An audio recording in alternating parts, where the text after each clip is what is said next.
கவலைப்படாதே என் குழந்தையே, உன் கஷ்டங்களை நான் அறிவேன். நான் சொல்வதை கவனமாக கேள். எதிர்காலத்தை நினைத்து நினைத்து வருந்தாதே.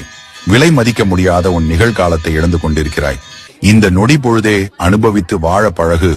உனக்கு துணையாக உன் அப்பன் நான் இருக்கிறேன்.